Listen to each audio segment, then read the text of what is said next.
बादलों की गरज किसी दैत्य की दहाड़ जैसी गूंज रही थी। बिजली बार बार चमकती और फिर सब कुछ घनघोर अंधेरे में डूब जाता। चारों ओर मूसलाधार बारिश हो रही थी, इतनी तेज कि जैसे आसमान ने अपने सारे बादल आज ही खाली करने की ठान ली हो। विक्रम, शहर का बिजनेसमैन, बारिश की वजह से सारा रास्ता धुंधला हो गया था। वाइपर लगातार चल रहे थे, लेकिन कांच पर गिरती बूंदें इतनी तेज थी कि कुछ भी साफ दिखाई नहीं दे रहा था। ये कैसा तूफान है यार। अचानक उसकी गाड़ी हिचकोले खाने लगी। उसने ब्रेक लगाया, बाहर उतरा तो पता चला कि गाड़ी की टायर पंचर हो गई है। कमाल है, ऐसी रात और ये मुसीबत। दूसरी ओर उसे टिमटिमाती रोशनी दिखाई दी, जैसे किसी पुराने ढाबे या मकान में लालटेन जल रही हो। वो छतरी लेकर उसी दिशा में बढ़ा। इसी दौरान दूसरी ओर से रीना, एक कॉलेज की लड़की जो हॉस्टल से अपने गांव जा रही थी, भी बारिश में फंस गई। उसकी साइकिल की चेन बीच रास्ते में टूट गई। वो भीगती हुई सड़क के किनारे खड़ी हो गई। हे भगवान, इतनी अंधेरी रात में मैं यहाँ अकेली फंस गई। अब करूँ तो क्या करूँ? तभी उसे भी वही टिमटिमाती लालटेन की रोशनी दूर से दिखाई दी। शायद कोई पुराना घर होगा, कम से कम छत तो मिलेगी। उधर तीसरे अजनबी आदित्य, जो एक अकेला घूमने फिरने वाला ट्रैवलर था, अपनी मोटर बाइक पर तूफान में सफर कर रहा था। लेकिन जोरदार हवा के झोंकों ने बाइक को गिरा दिया। उसका हाथ हल्का सा छिल गया। ये कैसा नसीब है, इतनी बारिश में तो मदद भी नहीं मिलेगी। वो बाइक को छोड़कर पैदल ही चल पड़ा। दूर से वही रोशनी उसे भी दिखाई दी। कमाल है, 3 घंटे से भटक रहा हूँ और अचानक वहां रोशनी जल रही है। चलो देखते हैं क्या है वहां पे। इसी समय एक टैक्सी का ड्राइवर रघु भी अपने यात्री को गांव में छोड़कर वापस लौट रहा था। लेकिन रास्ते में गाड़ी का इंजन बंद हो गया। अरे बाप रे, इस इलाके के बारे में तो बहुत सुना है। लोग कहते हैं यहाँ रात को भूत प्रेत घूमते हैं, पर मैं भी कहाँ फंस गया। वो छाता लेकर उतरा और उसी रोशनी की तरफ बढ़ने लगा।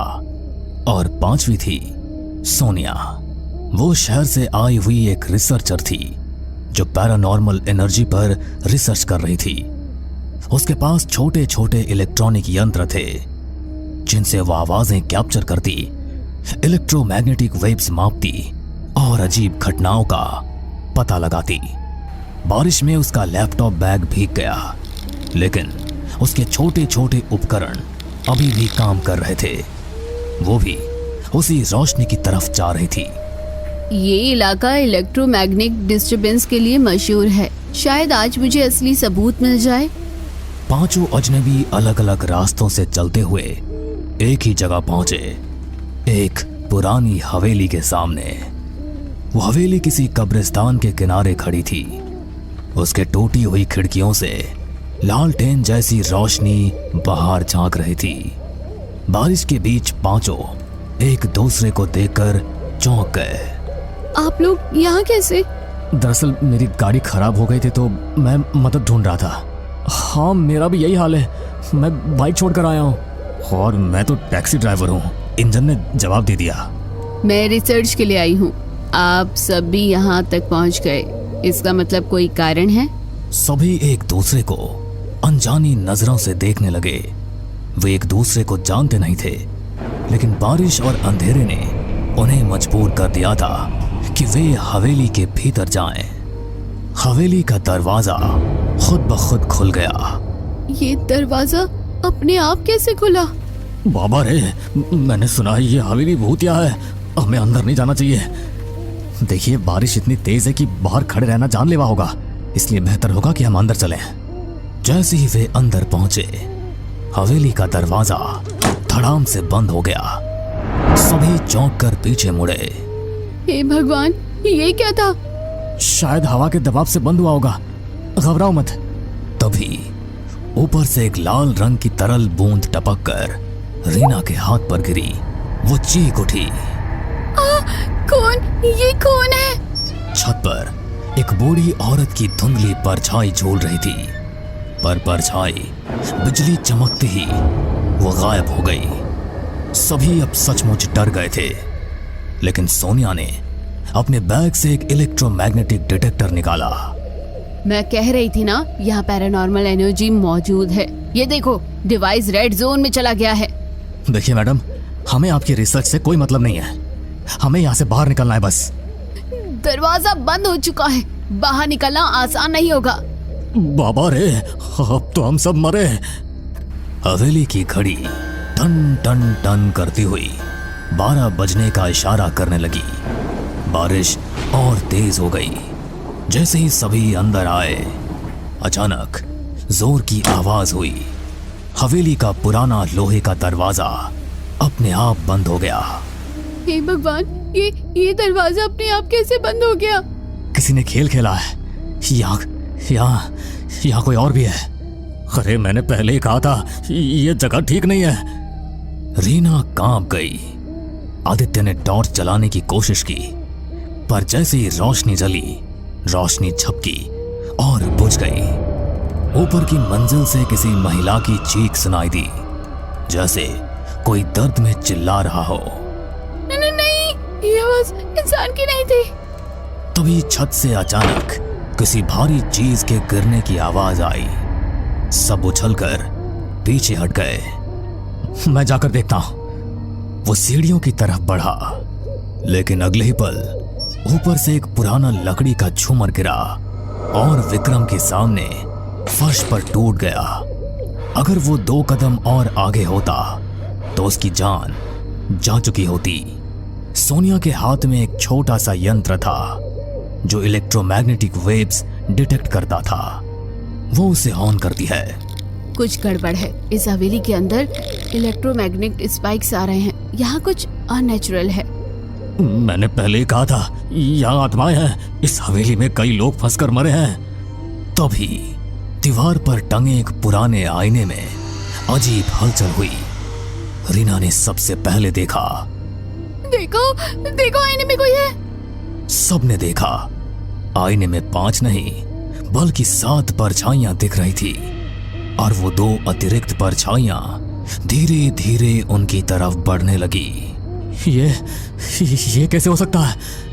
अचानक आईने में दिख रही रीना की परछाई ने उसका गला पकड़ लिया, जैसे कोई अदृश्य हाथ उसे दबा रहा हो। सोनिया ने तुरंत अपना छोटा अल्ट्रासोनिक डिवाइस ऑन कर लिया। एक तेज अजीब सी तरंग कमरे में गूंजी। आईने की परछाइयां चटक कर गायब हो गई। रीना जमीन पर गिर पड़ी। मुझे लगा मैं मर जाऊंगी। यही है वो भूतिया घड़ी। कहते हैं हर बार जब ये बजती है तो हवेली में कोई ना कोई मरता है। अचानक सीढ़ियों पर गीले पैरों के निशान उभरने लगे, धीरे धीरे एक एक करके नीचे आते हुए। सुनो, हमें यहाँ से निकलना होगा, जल्दी। अचानक हवेली की बत्तियां जो दशकों से बंद थी झपक झपक कर जल उठी, और कमरे के बीचों बीच एक औरत का साया उभर आया। लंबे बाल, बारिश में भीगा बदन और बेहद डरावना चेहरा। भूत! औरत की चीख इतनी भयानक थी कि खिड़कियों के शीशे टूट गए। विक्रम भागकर दरवाजे पर गया, लेकिन दरवाजा बंद था। साया तेजी से रीना की तरफ बढ़ा। तभी सोनिया ने अपने यंत्र का दूसरा मोड ऑन किया। उसने एक छोटा डिवाइस फर्श पर रखा और उसमें से तेज नीली रोशनी निकली। साया वहीं ठिठक गया। उसकी चीख और ज्यादा भयानक हो गई। ये इलेक्ट्रोमैग्नेटिक ट्रैप है, ज्यादा देर नहीं रुकेगा। हमें ऊपर चलना होगा, नहीं तो ये हमें एक एक करके खत्म कर देगा। धीरे धीरे सब ऊपर की ओर बढ़े। ऊपर पहुंचते ही उन्होंने देखा दीवारों पर खून से लिखा था, तुम अगली घड़ी तक नहीं बचोगे। जैसे ही उन्होंने ऊपर कदम रखा, हवेली की बड़ी घड़ी ने 3 बजने की आवाज दी। तभी गैलरी के कोने से एक भयानक साया उभरा। साया धीरे धीरे बढ़ा। वही लंबे बाल, बारिश में भीगा बदन और बेहद डरावना चेहरा। वो फिर आ गई। हमें भागना चाहिए, अभी भी समय है। लेकिन दरवाजा ऊपर से बंद हो गया। साया तेजी से उनके सामने खड़ा हो गया। सभी ने सोनिया की ओर देखा। सोनिया ने गंभीर होकर अपने बैग से यंत्र निकाले। सोनिया ने यंत्र चालू किया। एक तेज नीली रोशनी कमरे में फैल गई। साया चिल्लाया और पीछे हट गया। हर कोई मदद करेगा। साया अचानक रीना के पास आया। रीना पीछे हटती रही। सोनिया ने यंत्र की तरंग बढ़ाई।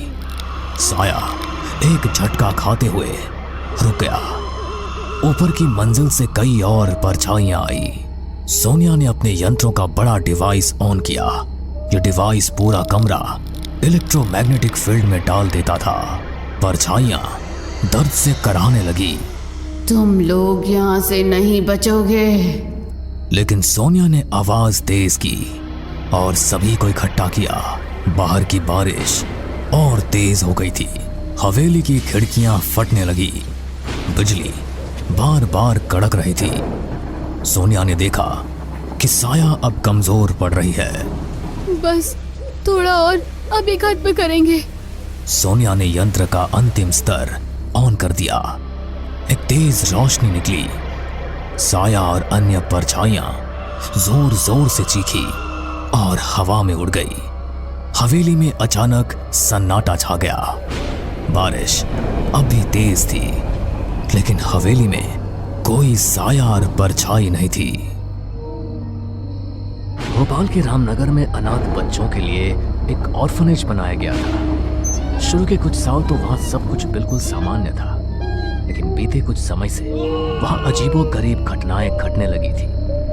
वहाँ पर रहने वाले बच्चों में भी वहाँ पर प्रचलित हो रही आत्माओं की कहानियों का डर फैल चुका था। आधी रात का समय था। सब बच्चे गहरी नींद में सोए हुए थे। तभी अचानक नितेश की आंख खुली तो उसने देखा कि मिंकू अपने बिस्तर से उठकर रूम से बाहर जा रहा है।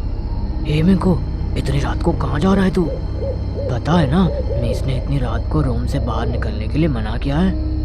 क्या करूं यार, रात को पानी ज़्यादा पी लिया था, बाथरूम जाना है। अरे इतना पानी क्यों पिया तूने? अब आ रहा है ना तो रोक ले, लेकिन इतनी रात को कमरे से बाहर मत जाना। मालती मिस ने मना किया है ना रात में कमरे से बाहर जाने को। पता है ना तुझे राजू और दिनेश के साथ क्या हुआ था, और गार्ड अंकल के साथ भी। अरे कुछ नहीं होगा यार, मैं बस यूं जाके यूं वापस आ जाऊंगा। कोई भूत भी मेरा कुछ नहीं बिगाड़ सकता। चल अब जाने दे, वरना मैं तुझे अकेले नहीं जाने दूंगा। तुझे जाना है तो मैं भी तेरे साथ चलता हूँ। अच्छा ठीक है, चल।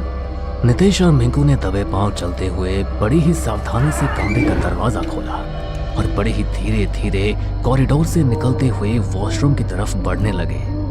वो वॉशरूम तक पहुंचने ही वाले थे कि तभी उन्हें वहां किसी की पायल की छन छन की आवाज सुनाई दी। उस आवाज को सुनकर उन दोनों के पैर वहीं जम गए। मैंने तो तुझसे कहा था ना कि मत जा कहीं भी। अब क्या होगा? तो चिंता मत कर, कुछ नहीं होगा।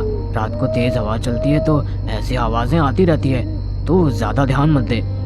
नितेश का हाथ पकड़कर मिंकू फिर से वॉशरूम की तरफ बढ़ने लगा कि तभी उन्हें वहां पर किसी औरत के हंसने की आवाज सुनाई दी। उस आवाज को सुनकर तो अब मिंकू के भी रोंगटे खड़े हो गए। मुझे कुछ ठीक नहीं लग रहा यार, चल वापस चलते हैं यहाँ से। जय हनुमान ज्ञान गुण सागर। सही कह रहा है यार, अब तो मुझे भी कुछ अजीब सा लग रहा है। कमरे में ही वापस चलते हैं। बाहर में क्या बाथरूम, सुबह ही देखूंगा। मिंकू ने नितेश का हाथ पकड़ा और दबे पांव बड़े ही तेज कदमों से कमरे की ओर बढ़ने लगा।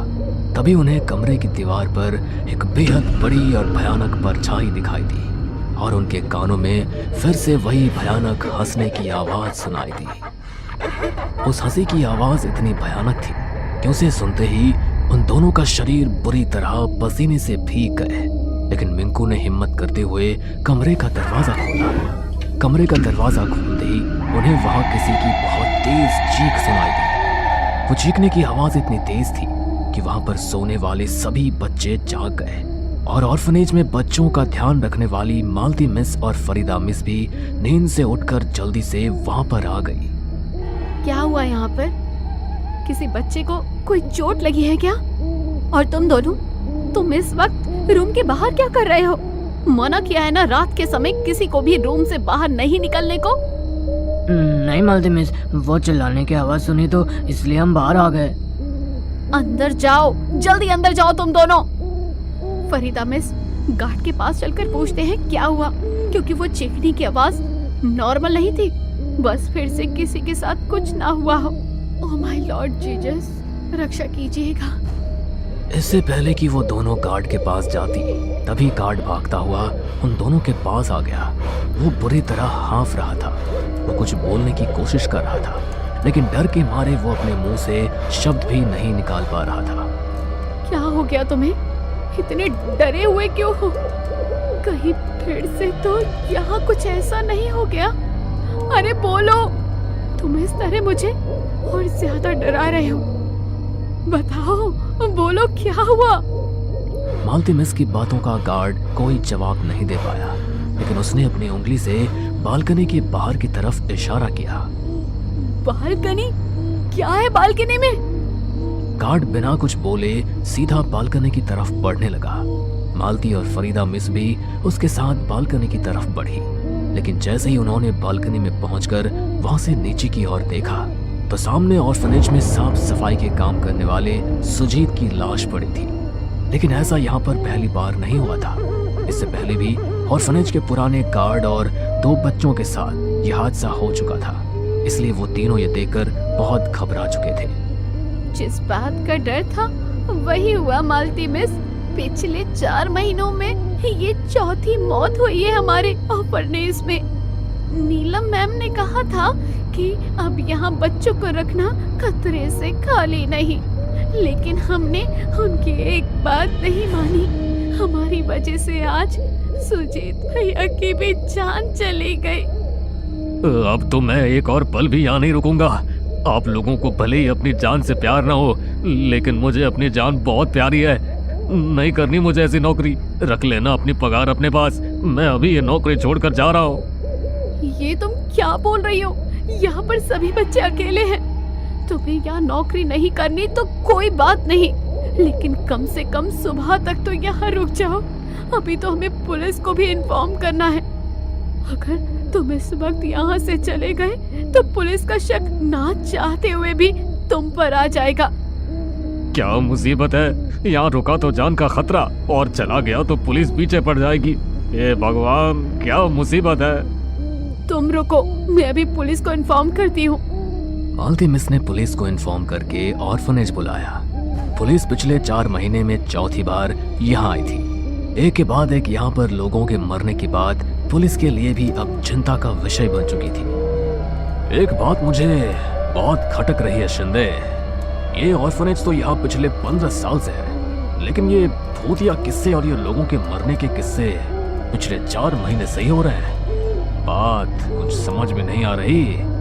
लफड़ा मुझे कुछ और ही लग रहा है। नहीं, कोई लफड़ा नहीं है साहब, ये कोई आत्मा ही है। मुझे तो इस जगह पर किसी चुड़ैल का साया लगता है। अरे क्या शिंदे, किसने पुलिस की नौकरी दी रे तुझे? पुलिस वाला होके कैसी कैसी बातें करता है? इनसे पूछो यहाँ की मालकिन कहाँ है। इधर किसी का खून हो गया है और वो अभी तक आई नहीं है। खून नहीं सर, मैं कह रहा हूँ ये उसी चुड़ैल का किया धरा है। अरे चुप कर, और मालकिन के बारे में पता कर क्या नाम है उसका? हाँ, नीलम। इंस्पेक्टर कोकले ने जैसे ही नीलम का नाम लिया, तभी थोड़ी देर बाद नीलम भी घबराई हुई वहां पर पहुंची। इंस्पेक्टर साहब, पता चला कैसे हुआ ये सब? और इतने महीनों से ये सब क्या हो रहा है यहाँ पर? ये तो हमें आपसे पूछना चाहिए। कभी आप कहती हो यहाँ किसी आत्मा का साया है, वो आत्मा ही सबके साथ ऐसा कर रही है, और अब आप ही हमसे ये सवाल कर रही हो। मैं मजाक नहीं कर रही हूँ इंस्पेक्टर साहब। यहाँ 4 महीनों में ये चौथी मौत है। कुछ भी यहाँ पर ऐसे ही तो नहीं हो रहा। जो भी है आप पता लगाइए उसका। देखिए, ना तो हमें लाश के पास से कोई सुराग मिला है और छत के दरवाजे पर भी ताला लगा हुआ है। कैमरा रिकॉर्डिंग में भी ताले के साथ कोई छेड़छाड़ हमें नजर नहीं आई। तो ये नीचे से ऊपर कब और कैसे पहुंचा और वहां से नीचे कैसे गिरा, ये तो हम लोग भी नहीं जानते। लेकिन मैं जानता हूं इंस्पेक्टर साहब। अब ये कौन है? ये मेरे पति हैं, आदित्य। इंस्पेक्टर साहब, मैंने इन लोगों को पहले भी कहा था कि इस ऑर्फनेज को खाली कर दो, लेकिन इन लोगों को मेरी कोई बात समझ नहीं आती। इन सब मौतों के जिम्मेदार ये लोग खुद हैं। अगर अभी भी इन्होंने इस ऑर्फनेज को खाली नहीं किया तो इन मौतों का सिलसिला इसी तरह चलता रहेगा। आदित्य के इतना कहते ही वहां जोर जोर से हवाएं चलने लगी। आदित्य को अपने सामने 2 बच्चों की आत्मा दिखाई देने लगी, जो बहुत गुस्से में आगे बढ़ते हुए उसकी ओर बढ़ रहे थे। उन्हें देखकर आदित्य बुरी तरह डर गया और वहां से भागने की कोशिश करने लगा। दूर दूर हटो मुझसे, जाओ यहाँ से। आदित्य, आदित्य, क्या हुआ तुम्हें? किस लिए यहाँ से जाने के लिए कह रहे हो तुम? ये दोनों ये मार डालेंगे मुझे। मुझे बचा लो नीलम, मुझे बचा लो प्लीज। ये आपके पति क्या बोल रहे हैं? ये ठीक तो है ना? इससे पहले कि कोई कुछ समझ पाता कि तभी आदित्य का शरीर हवा में उड़ने लगा और वो बहुत ही तेज गति से उड़ता हुआ दीवार से टकरा गया। उसके सर से तेजी से खून बहने लगा। उसकी ऐसी हालत देखकर सब लोग दौड़ते हुए उसके पास पहुंचे। तभी उन 2 आत्माओं में से एक बच्चे की आत्मा ने बड़े ही गुस्से में आदित्य की ओर देखते हुए कहा, या तो इन लोगों को सारी सच्चाई बता दो, नहीं तो हम तुम्हारा भी वही हाल करेंगे जो उन दोनों का किया। बताता हूँ, सब बताता हूँ, लेकिन प्लीज छोड़ दो मुझे।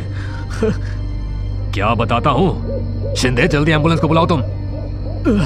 उन दोनों बच्चों का खून मैंने गार्ड और सुजित की मदद से किया था। क्या? ये क्या कह रहे हो तुम? तुमने गार्ड और सफाई करने वाले सुजित के साथ मिलकर उन 2 बच्चों का खून किया? लेकिन ऐसा क्यों किया तुमने?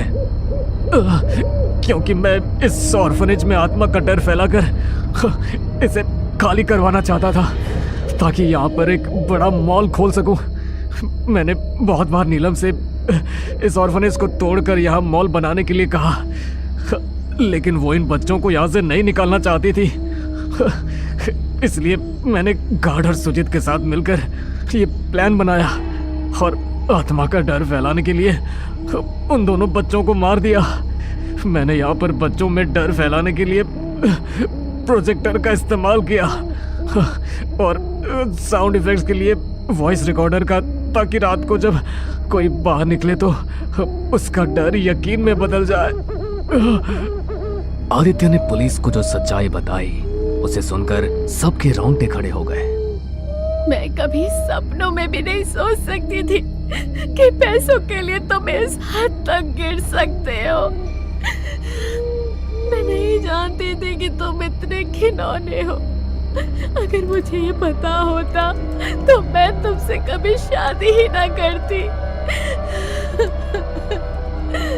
शिंदे, गिरफ्तार कर लो इसे। इस जैसे वहशी दरिंदे को तो फांसी होनी चाहिए, फांसी। इससे पहले कि वो उसे गिरफ्तार कर पाते कि तभी उसे मिर्गी के दौरे पड़ने लगे। उसके मुंह से सफेद झाग निकलने लगी। जोर जोर से तड़पते हुए वो जमीन पर गिर पड़ा। कुछ ही देर में उसका पूरा शरीर इस तरह सफेद पड़ गया जैसे उसके शरीर की एक एक खून की बूंद को किसी ने चूस लिया हो।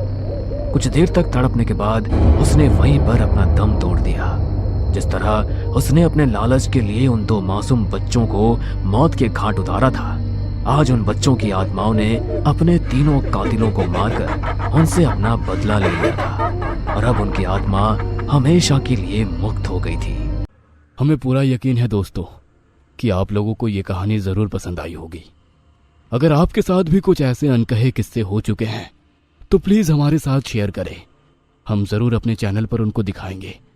हमारी ईमेल आईडी नीचे डिस्क्रिप्शन बॉक्स में दी गई है, तो प्लीज़ हमारे वीडियो और चैनल को शेयर एंड सब्सक्राइब करें और बने रहे हमारे साथ ऐसे ही अनकहे किस्से और कहानियाँ सुनने के लिए।